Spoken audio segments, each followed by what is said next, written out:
আমাকে দেখে তো এমনিই সব ছেলেরা বেশিরভাগ ভয় পায়। আমি অ্যাকশন ছবি করি। আমি আশা করব যে আমি যতটা ডেডিকেশনের সাথে এবং অনেস্টির সাথে তাদের মানে আমার পুরো ফ্যামিলি ছেড়ে তাদের ফ্যামিলি থাকবে, তারাও আমাকে ওইভাবে মানে একটু আপন করে যেন নেয়। আমি কিছুই চাই না আসলে, আদর ভালোবাসা সম্মান ছাড়া আমার কোনো চাওয়া পাওয়া নেই। এর চেয়ে আপনার কি চান বলেন?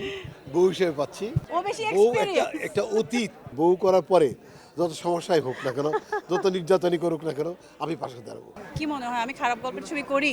পরিবার এটা তো হচ্ছে ভালোবাসার কথা বলছি, বাট অবশ্যই ভালো গল্প ছাড়া তো আমরা কাজ করি না। ও করে না, আমিও করি না। দুজনেই So, করবো না। এইটা তো একটা মুখ্য বিষয় থাকেই। মানে আমরা সিং করছি যে দুজনে একসাথে আমরা কাস্টিং পেয়েছি, এই জন্য হ্যাপি, এই কথাটা বলতে চেয়েছি। ও তো এর আগে মাহির সঙ্গে, পরীর সঙ্গে, সবার সঙ্গেই কাজ করেছে। সো আমার সঙ্গে এখন কাজ করছে, এটাও অনেক এক্সাইটিং হবে। এবং আগের থেকে অবশ্যই, যেহেতু নতুন নতুন কাজ যখন করি, নতুনগুলোই আমাদের এটা আশা থাকে যে আমরা আগে যেটা করেছি তার থেকেও যেন আরও বেটার হয়। সো এটাও আরেকটা বেটার ওয়ার্ক হবে ইনশাল্লাহ। ও আমার ভালো বন্ধু, আমরা পারিবারিকভাবে আড্ডা করি রাত 3টা 4টা পর্যন্ত। ভালো গল্প একসাথে মানে করছি এবং একজন আরেকজনের বিপরীতে করছি।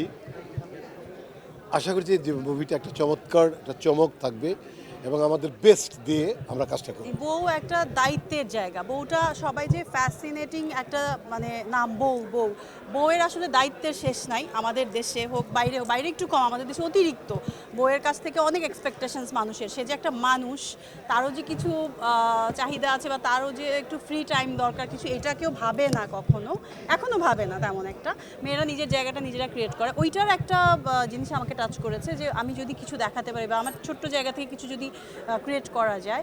তারপরে এত সুন্দর একটা গল্প, তারপরে জিয়েতাব এখানে অনেক, আমি বারবারই বলবো এটা, যতই বলুক পরিবারের অংশ যাই হোক, এটা একটা মুখ্য কারণ ছিল ছবিটি করা। এবং সাইমন তারেক ভাই আমাকে যেভাবে গল্পটি শুনিয়েছে এবং ওনাদের যে টিম আমাকে যেভাবে এক্সপ্লেইন করেছে, আমি প্লিজড, সেজন্য আমি রাজি হয়েছি। আরেকটা হচ্ছে আমার মনে হয়, আমার ছোট্ট এক্সপিরিয়েন্স থেকে আমি এটা বলতে পারি যে পৃথিবীতে সব গল্প ঘুরে ফিরে একই, শুধু প্রেজেন্টেশনটা ভিন্ন হয়। তো কয়েকটা ধরনের গল্পই আছে, এর বাইরে আসলে গল্প নেই আমার মনে হয়। আমি সোফার যতটুকু বুঝতে পারি, বোঝার আর জানার তো শেষ নাই, আমি শিখছি।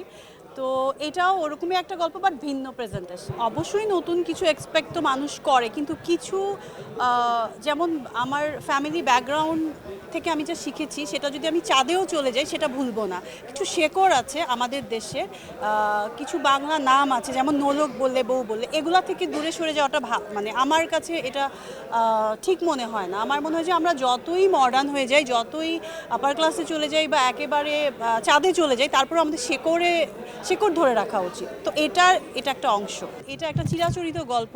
বাঙালিদের বউ শাশুড়ির যে ঝামেলাটা, ওইটাও দেখতে পারবে।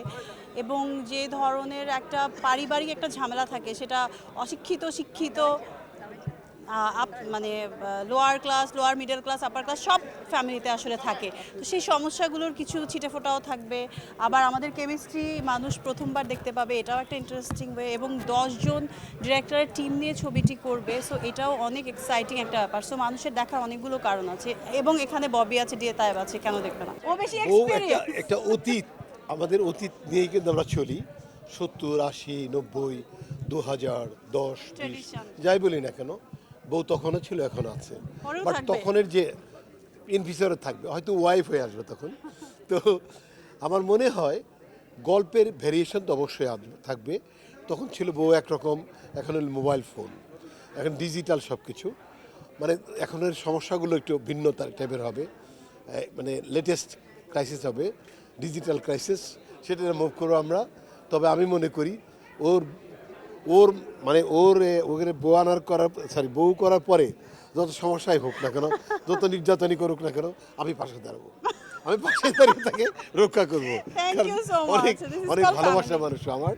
আর একটা বউর জন্য একটা হাজব্যান্ড একটা বিশাল ব্যাপার, বিশাল ব্যাপার।